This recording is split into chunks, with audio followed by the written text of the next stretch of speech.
漢語聖經協會錄製，撒迦利亞書。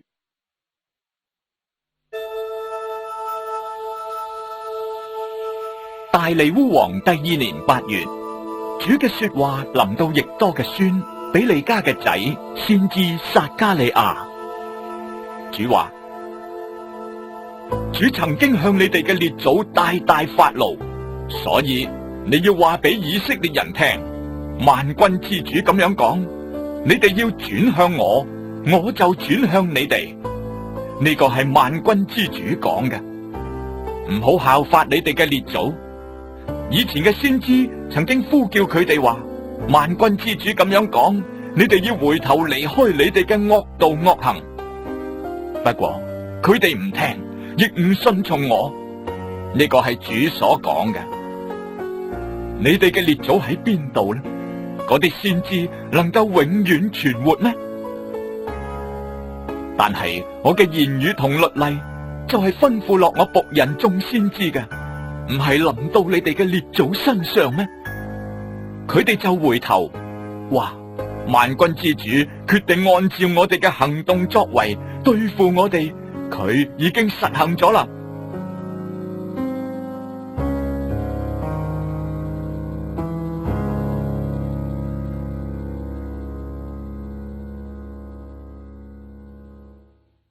大利烏王第2年11月，就係西巴特月24日，主嘅說話臨到易多嘅孫比利家嘅仔先知撒迦利亞。我夜晚觀看，見到一個人騎住紅馬，企喺窪地番石榴樹中間，喺佢後面有紅馬、黃馬、白馬。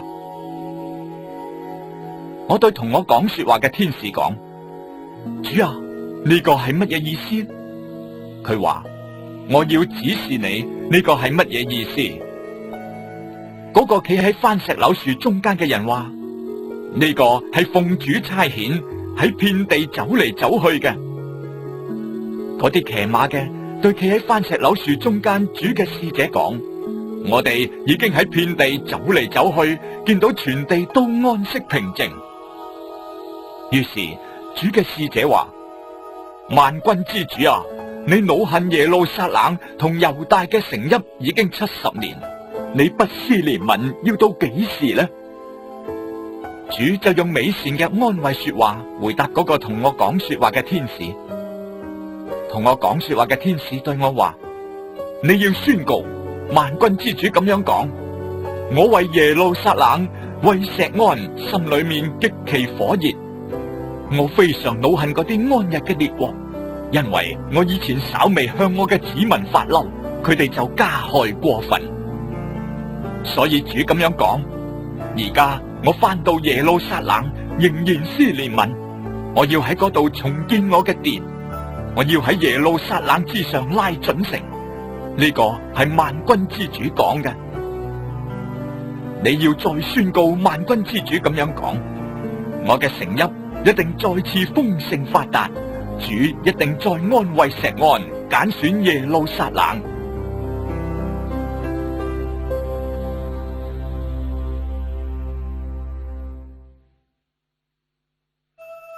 我舉目觀看，見到有4隻角，我就問同我講說話嘅天使：呢啲係乜嘢？佢回答話：呢啲係打散猶大、以色列同耶路撒冷嘅角。主又俾我睇到4個工匠，我話：佢哋嚟做乜嘢？佢話：呢啲係打散猶大嘅角，使人唔敢抬頭。但係呢啲工匠嚟威嚇列國，打甩列邦嘅角。嗰啲國家曾經舉起佢哋嘅角，攻擊猶大地。我又舉目觀看，見到有個人手拎準繩。我問：你去邊度？佢對我講：要去量度耶路撒冷，睇下有幾闊，有幾長。同我講說話嘅天使去嘅時候，有一位天使迎向佢，對佢話：你走去話俾嗰個少年人聽，耶路撒冷將會有人居住，好似冇城牆嘅鄉村，因為人民同牲畜非常多。主話：我要做耶路撒冷四圍嘅火城，仲要做裏面嘅榮耀。主話：我以前分散你哋喺天嘅四方，而家你哋要由北方之地走翻嚟。呢個係主所講嘅。住喺巴比倫人中間嘅錫安人民啊，逃走啦！萬軍之主話：佢顯出榮耀之後，差遣我去懲罰嗰啲擄掠你哋嘅列國，掂你哋嘅就係掂佢眼中嘅瞳人。睇住，我要向佢哋揮動我嘅手，佢哋就要做服侍佢哋之人嘅擄物。你哋就知道係萬軍之主差遣我啦。錫安城啊，應當歡樂歌唱，因為我要嚟住喺你中間。呢個係主所講嘅。嗰陣時會有好多國家歸附主，做佢嘅子民。佢要住喺你中間，你就知道萬軍之主差遣我去你嗰度啦。主一定收翻猶大做佢聖地嘅份，一定再揀選耶路撒冷。凡係有血氣嘅，都應該喺主面前靜默無聲，因為佢興起由聖所出嚟啦。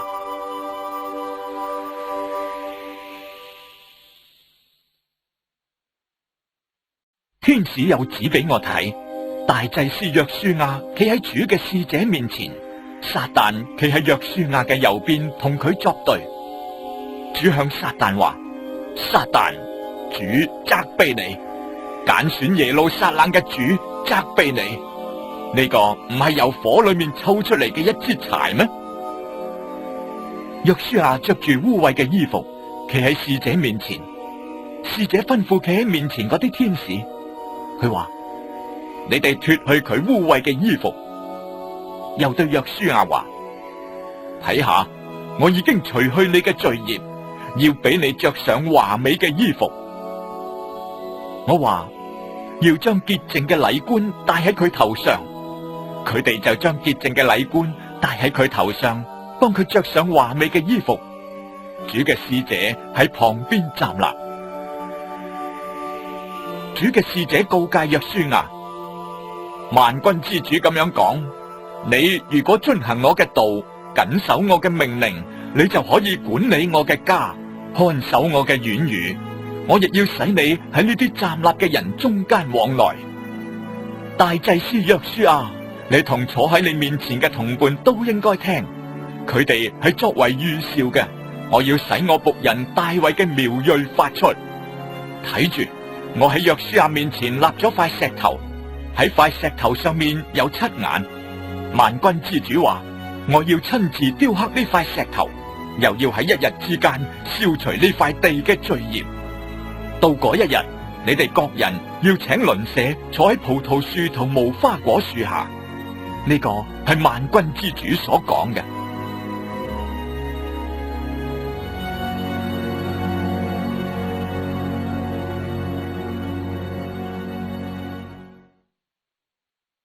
嗰個同我講說話嘅天使又嚟叫醒我，好似人瞓覺被叫醒一樣。佢問我：你睇到乜嘢？我話：我睇到一個純金嘅燈台，頂上面有燈盞，燈台上有7盞燈，每盞有7個通管，旁邊有2棵橄欖樹，一棵係喺燈盞嘅右邊，一棵係喺燈盞嘅左邊。我問同我講說話嘅天使：主啊，呢啲係乜嘢嚟㗎？同我講說話嘅天使回答我：你唔知道呢啲係乜嘢咩？我話：主啊，我唔知道。佢對我講：呢啲係主指示所羅巴伯嘅。萬軍之主話：唔係依靠勢力，唔係依靠才能，乃係依靠我嘅靈方能成事。大山啊，你算得係乜嘢？喺所羅巴伯面前，你一定成為平地。佢要搬出一塊石頭，安置喺殿嘅頂上。人要大聲歡呼，話：願恩惠歸俾呢個殿。主嘅話又臨到我，所羅巴伯嘅手建立咗呢個殿嘅根基，佢嘅手亦要完成呢個工作。你就知道萬軍之主差遣我嚟到你哋呢度啦。邊個藐視呢一日，認為係小事呢？呢七眼係主嘅眼睛，遍察全地，見到所羅巴伯手拎住線鉈就好開心。我又問天使：呢個燈台左右兩邊嘅兩棵橄欖樹係乜嘢意思呢？我再一次問佢：呢兩支橄欖枝喺兩個流出金色油嘅金嘴旁邊係乜嘢意思呢？佢對我話：你唔知道呢個係乜嘢意思咩？主啊，我唔知道。佢話呢個就係兩位受膏者企喺普天下嘅主旁邊。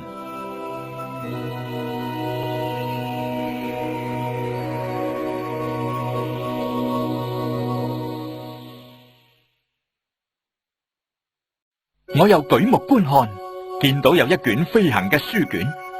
佢問我：你睇見乜嘢？我回答：我睇見一卷飛行嘅書卷，長10公尺，闊5公尺。佢對我話：呢個係發出行喺成個大地之上嘅咒詛，凡係偷竊嘅，要按照卷上呢一面所講嘅除滅；凡係發假誓嘅，要按照卷上嗰一面所講嘅除滅。萬軍之主話：我要使呢卷書出去，進入偷竊之人嘅屋企，同埋指住我嘅名嚟發假誓之人嘅家，留喺佢屋企，要將房屋連埋木石都毀滅晒。同我講說話嘅天使出嚟對我講：你而家舉目觀看，睇下向前嚟緊嘅係乜嘢？我話：呢個係乜嘢嚟噶？佢話：呢個向前嚟緊嘅係量器。佢又話：呢個就係惡人喺成個大地嘅形狀。我見到有一塊圓做嘅圓形嘅蓋揭開，有個婦人坐喺量器當中。天使話：呢個係罪惡。佢就將個婦人拱翻入去量器入面，將嗰片圓做嘅圓蓋冚實個量器口。我又舉目觀看，見到有兩個婦人出嚟，喺佢哋翅膀中有風，飛得非常快，翅膀好似鸛鳥嘅翅膀。佢哋將量器抬起嚟，懸吊喺天地中間。我問同我講說話嘅天使：佢哋要將量器抬去邊度啊？佢對我話：要去示拿地，為佢蓋造房屋，等房屋齊備，就將佢安置喺嗰度佢自己嘅地方。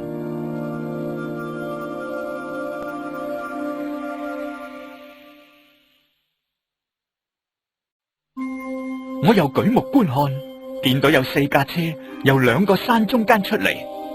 嗰個山係銅山。第一架車套住一啲紅馬，第二架車套住一啲黑馬，第三架車套住一啲白馬，第4架車套住一啲有斑點嘅壯馬。我就問同我講說話嘅天使：主啊，呢個係乜嘢意思？天使回答我：呢個係天嘅4風，係由普天下嘅主面前出嚟嘅。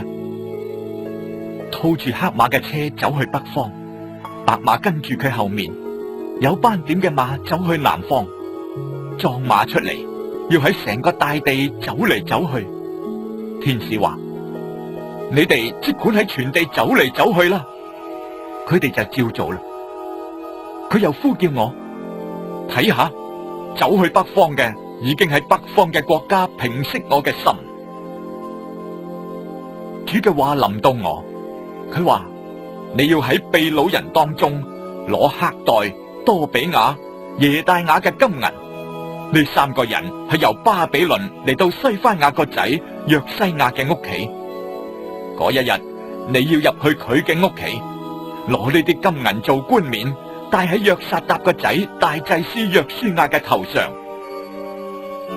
你要對佢話：萬軍之主咁樣講，睇住嗰個名稱為大衛苗裔嘅，佢要喺本處生長，而且要建造主嘅殿。佢要建造主嘅殿，要承擔尊榮，坐喺寶座上掌王權，又要喺寶座上做祭司，使兩者和平一致。呢個冠冕要歸俾希連，即係黑代，同埋多比亞、耶大雅、西番雅個仔延，即係約西亞，放喺主嘅殿裏面作為紀念。遠方嚟嘅人亦要嚟建造主嘅殿，你哋就知道萬軍之主差遣我嚟到你哋呢度。你哋如果留心聽從主你哋上帝嘅說話，呢件事一定成就。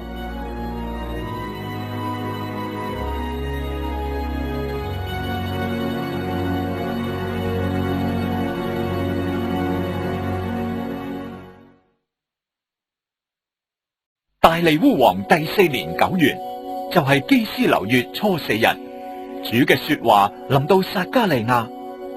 嗰陣時，伯特利人已經打發沙利色同埋利堅米勒，以及跟從佢哋嘅人去懇求主施恩，又問萬軍之主殿中嘅祭司同先知：我歷年以嚟喺5月間哭泣齋戒，而家係咪仲要咁做啊？萬軍之主嘅說話就臨到我：你要向國內嘅民眾同祭司宣告，你哋呢70年喺5月、7月禁食悲哀，係向我禁食咩？你哋飲食唔係為咗自己食，為咗自己飲咩？當耶路撒冷同四周圍嘅城邑有居民正興盛，南地高原有人居住嘅時候，主藉住從前嘅先知所宣告嘅說話，你哋冇聽到咩？主嘅說話又臨到撒迦利亞：萬軍之主曾經對你哋嘅列祖咁樣講，要按治理判斷，各人以慈愛憐憫弟兄，唔可以欺壓寡婦、孤兒、寄居嘅貧窮人，邊個都唔可以喺心裏面謀害弟兄。但係佢哋一啲都唔理，扭轉肩頭，濕耳唔聽。佢哋使自己個心硬如金剛石，唔聽律法，以及萬軍之主用靈藉住從前嘅先知所講嘅說話，所以萬軍之主大發烈怒。萬軍之主話：我曾經呼喚佢哋，佢哋唔聽；將來佢哋呼求我，我亦唔會聽。我要用旋風將佢哋吹散到素來唔認識嘅萬國當中，咁樣佢哋嘅地就荒涼，甚至冇人往來經過，係佢哋使美好嘅地荒涼嘅。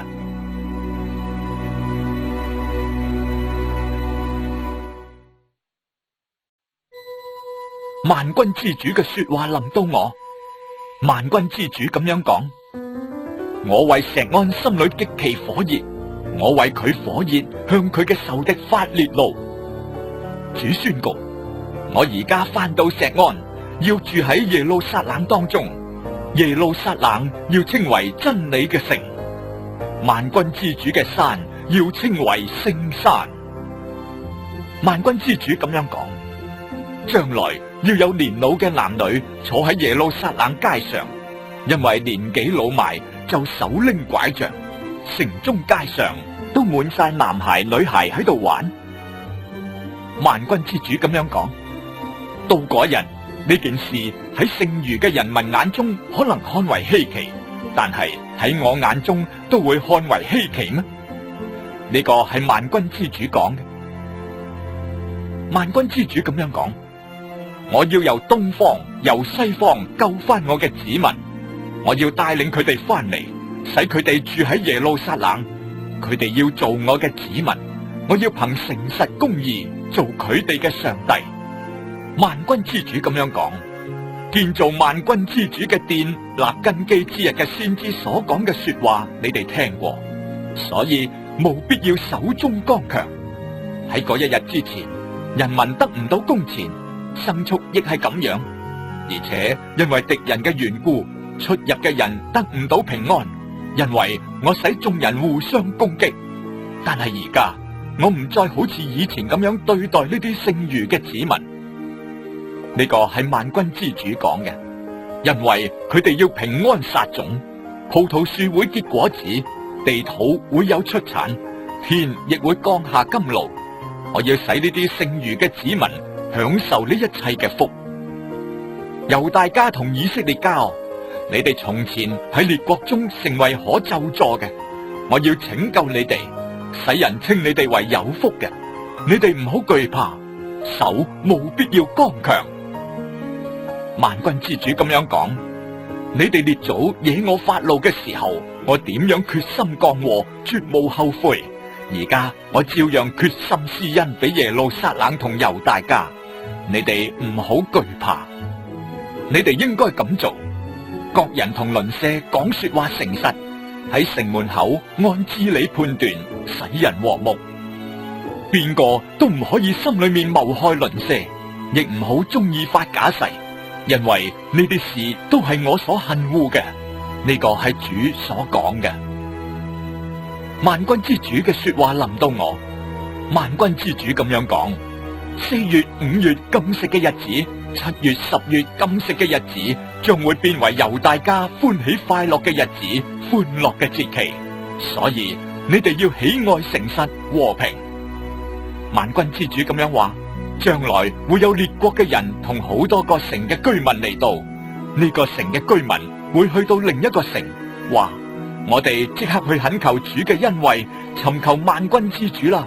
我自己都去啊！會有列邦嘅人同強國嘅民嚟到耶路撒冷尋求萬軍之主，懇求主施恩。萬軍之主咁樣講：喺嗰啲日子，將會有10個人由列國嘅民族中出嚟，拉住一個猶大人嘅衣襟，話：我哋要同你哋一齊去，因為我哋聽見上帝同你哋同在。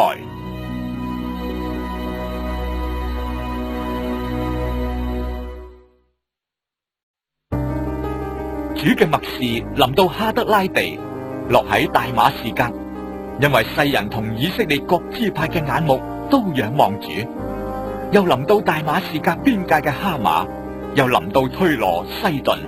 就算呢兩個城嘅人係大有智慧，推羅為自己收足保障，積蓄白銀好似塵沙，堆起精金如同街上嘅泥土。主一定趕走佢，打敗佢海上嘅權力，佢要俾火消滅。亞實基倫睇見會懼怕，加薩睇見就非常痛苦。以革倫因為失咗盼望而蒙羞，加薩一定唔再有君王，亞實基倫亦唔再有居民。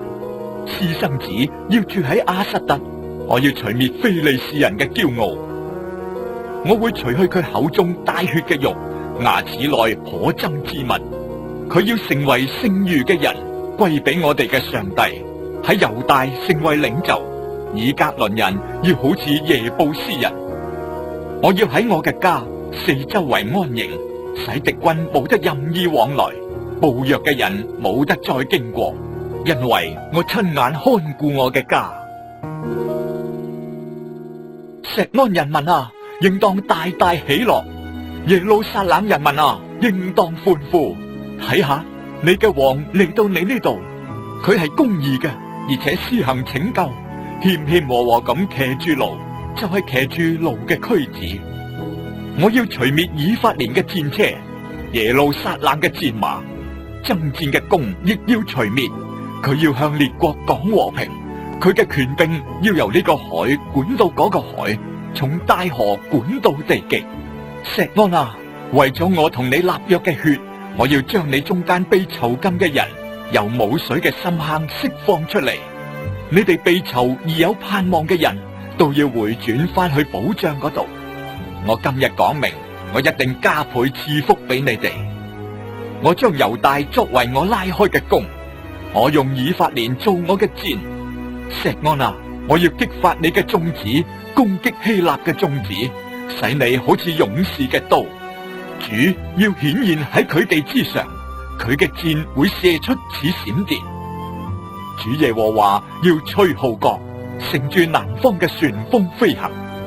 萬軍之主要保護佢哋，佢哋會吞滅仇敵，踐踏彈石。佢哋會飲血吶喊，好似飲酒咁。佢哋要好似裝滿血嘅碗，又好似壇嘅四角滿晒血。喺嗰一日，主佢哋嘅上帝一定視佢嘅子民好似羊群，要拯救佢哋，因為佢哋會好似冠冕上嘅寶石，喺佢嘅大地上面發光。佢嘅恩慈何等大，佢嘅榮美何其盛。五穀健壯少男，新酒培養少女。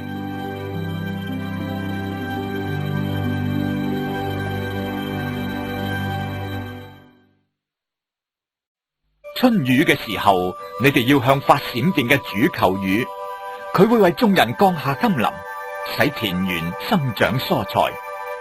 因為偶像所言係虛空，占卜所見係虛假，講嘅係虛假嘅夢，佢哋嘅安慰係空洞嘅，所以眾人如羊流離，由於冇牧人就受苦。我嘅怒氣向牧人發作，我要懲罰公山羊，因為我萬軍之主眷顧自己嘅羊群，就係猶大家，要使佢哋好似陣上嘅駿馬。房角石、釘、爭戰嘅弓，一切掌權嘅都由佢而出。佢哋要好似陣上嘅勇士，將仇敵踐踏喺大街上泥土之中。佢哋要爭戰，因為主同佢哋同在，騎馬嘅都要羞愧。我要堅固猶大家，拯救約瑟家，要帶領佢哋歸回。我要憐恤佢哋，佢哋要好似未曾被棄絕嘅一樣，因為我係主佢哋嘅上帝。我要應允佢哋嘅禱告。以法蓮人似足勇士，佢哋心中暢快，有如飲酒。佢哋嘅兒女會睇見而開心，佢哋嘅心亦都因主喜樂。我要發嘶聲召集佢哋，因為我已經救贖佢哋。佢哋嘅人數一定增加，好似以前增加一樣。我雖然散播佢哋喺列國中，佢哋會喺遠方紀念我。佢哋同兒女都會存活，而且可以歸回。我會再帶領佢哋出埃及地，招聚佢哋出亞述，領佢哋去到基列同黎巴嫩。呢塊土地仲唔夠佢哋居住添。主要經過苦海，擊打海浪，使尼羅河嘅深處都枯乾。亞述嘅驕傲要變為卑微，埃及嘅權柄一定滅沒。我要使佢哋倚靠我，得以堅固，一舉一動都奉我嘅名。呢個係主所講嘅。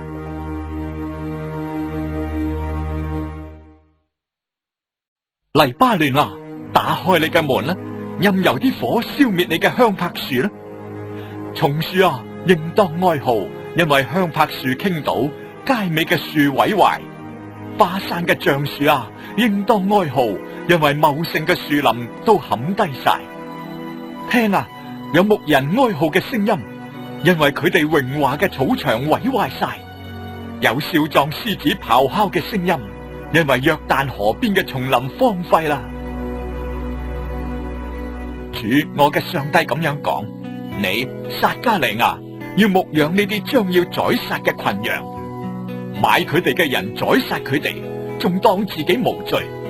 賣佢哋嘅人話，主係應當稱頌嘅，因為我成為富足。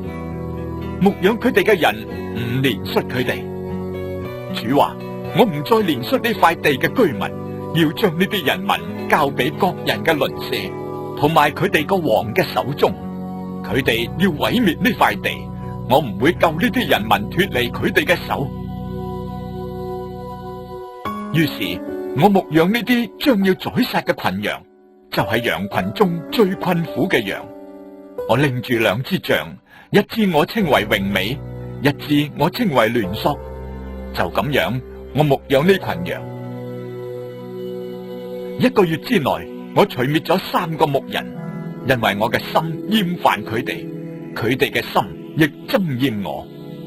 我話，我唔再牧養你哋啦，要死嘅由得佢死，要喪亡嘅由得佢喪亡，剩餘嘅由得佢哋彼此吞食啊！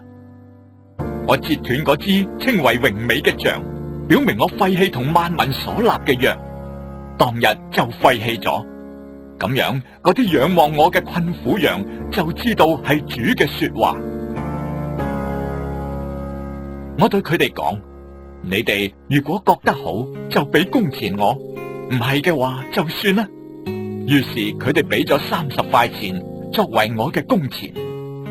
主吩咐我要將眾人所估定美好嘅價值抌俾窯戶，我就將呢30塊錢喺主嘅殿中丟俾窯戶啦。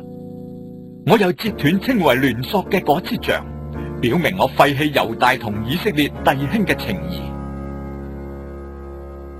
主又吩咐我，你再去攞翻愚昧牧人所用嘅器具，因為我要喺呢塊地興起一個牧人，佢唔會看顧喪亡嘅，唔會尋找分散嘅，唔會醫治受傷嘅，亦唔會牧養強壯嘅，但係就要食肥羊嘅肉，撕裂佢嘅蹄。嗰啲丟棄羊群一無是處嘅牧人有禍啦，刀一定臨到佢嘅膀臂同右眼上，佢嘅膀臂要完全枯乾，佢嘅右眼會昏暗失明。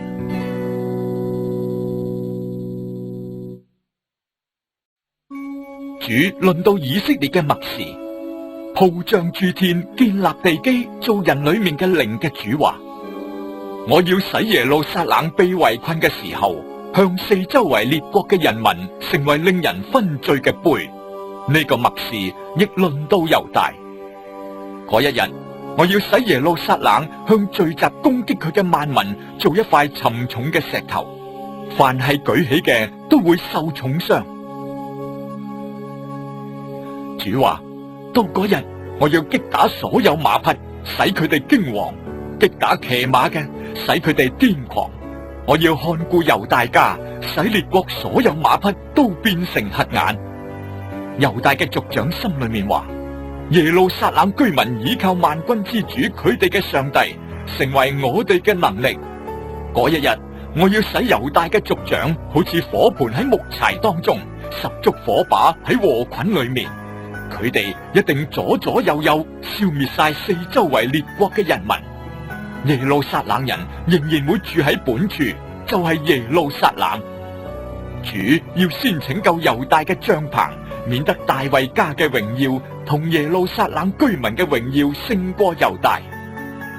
嗰一日，主會保護耶路撒冷嘅居民，佢哋中間軟弱嘅會好似大衛，大衛嘅家會好似上帝，好似行喺佢哋前面嘅主嘅使者。嗰一日，我會展開行動，滅絕嗰啲攻擊耶路撒冷嘅各國人民。我要將恩慈懇求嘅靈澆灌大衛家同耶路撒冷嘅居民，佢哋要仰望我，就係佢哋所賜嗰個。佢哋會為我悲哀，如同喪獨生子；為我受苦，好似喪長子。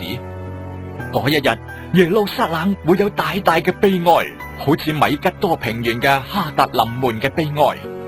全地都要哀哭，每一家都各自哀哭。大衛家男嘅獨在一處，女嘅獨在一處；拿單家男嘅獨在一處，女嘅獨在一處；利未家男嘅獨在一處，女嘅獨在一處；示每家男嘅獨在一處，女嘅獨在一處；其餘嘅國家男嘅獨在一處，女嘅獨在一處。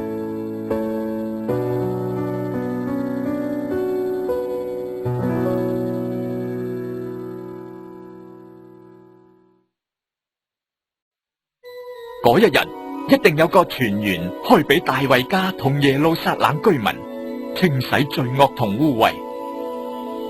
萬軍之主話：嗰一日，我要由地上除滅偶像嘅名，唔再俾人紀念，亦要使呢塊地唔再有假先知同污穢嘅靈。如果再有人講預言，生佢嘅父母會對佢話：你冇得存活，因為你借主嘅名講假預言。生佢嘅父母喺佢講預言嘅時候，要將佢刺殺。嗰一日，凡係做先知講預言嘅，要因佢所講嘅異象羞愧，唔再着毛衣哄騙人。佢會話：我唔係先知，我係耕田嘅，我從細就做人嘅奴僕。會有人問佢：你兩臂中間係乜嘢傷啊？佢一定回答話：呢個係我喺親友屋企所受嘅傷。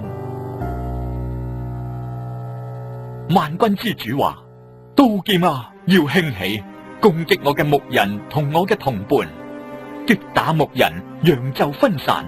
我要反手加喺弱小者身上。主話：呢度全地嘅人2/3要剪除而死，1/3仍然會存留。我要使呢1/3經火熬煉佢哋，好似熬煉白銀。試煉佢哋有如試煉黃金。佢哋要求告我嘅名，我會應允佢哋。我要話呢啲係我嘅子民，佢哋亦要話主係我哋嘅上帝。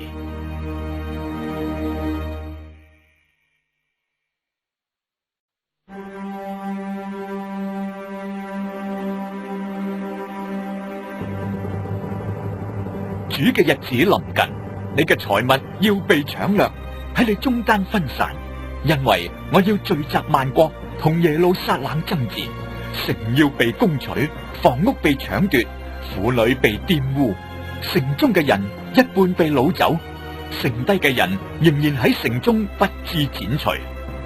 嗰陣時，主一定出去同嗰啲國爭戰，好似以前爭戰一樣。嗰一日，佢嘅腳要企喺耶路撒冷前面，向東嘅橄欖山上。呢個山會由中間分裂，自東至西，成為極大嘅谷。山嘅一半向北挪移，一半向南挪移。你哋要由我嘅山谷逃跑，因為山谷延長到亞薩。你哋逃跑，好似猶大王烏西雅年間嘅人逃避大地震一樣。主我嘅上帝會降臨，所有聖者同佢一齊。嗰一日要冇晒光，三光都要退縮。嗰一日一定係主所知道嘅，唔係白晝，亦唔係黑夜。到咗夜晚先至有光明。嗰一日有活水由耶路撒冷出嚟，一半流去東海，一半流去西海，冬夏都係咁樣。主要做全地嘅王。嗰一日耶和華係獨一無二嘅，佢嘅名亦係獨一無二嘅。全地由加巴直到耶路撒冷南方嘅臨門，要變為阿拉巴。耶路撒冷要仍然居於高位，就係由便雅憫門到第一門之處，又到角門，又從哈南葉流直到王嘅酒榨。啲人會住喺裏面，唔再有咒詛。耶路撒冷人一定平安居住。主要用災殃攻擊嗰啲同耶路撒冷爭戰嘅列國人，佢哋將會係咁樣。佢哋兩腳站立嘅時候，肌肉萎縮，眼珠喺眼眶中乾變，舌頭喺口中潰爛。嗰一日，主要使佢哋大大騷亂，佢哋各人彼此周旋，舉手攻擊。猶大亦要喺耶路撒冷爭戰。嗰陣時，四周圍各國嘅財物，好多金銀衣服都會被收聚。好似呢啲咁樣嘅災殃，亦臨到馬匹、驢子、駱駝、驢同營中一切牲畜嘅身上。所有嚟攻擊耶路撒冷嘅列國中剩低嘅人，一定年年上嚟敬拜大君王萬軍之主，守住棚節。地上萬族之中，凡係唔上耶路撒冷敬拜大君王萬軍之主嘅，一定冇雨降喺佢哋嘅地上。埃及族如果唔上嚟，雨亦都唔降落喺佢哋嘅地上。凡係唔上嚟守住棚節嘅列國人，主亦都會用呢個災攻擊佢哋。呢個就係埃及嘅刑罰，同埋嗰啲唔上嚟守住棚節嘅列國嘅刑罰。嗰一日，馬嘅鈴鐺上會有歸耶和華為聖呢句說話。主殿內嘅鍋亦好似祭壇前嘅碗一樣。凡係耶路撒冷同猶大嘅鍋，都一定歸萬軍之主為聖。凡係獻祭嘅，都會嚟攞呢啲鍋，用嚟煮祭肉。嗰一日喺萬軍之主嘅殿中，一定唔再有迦南人。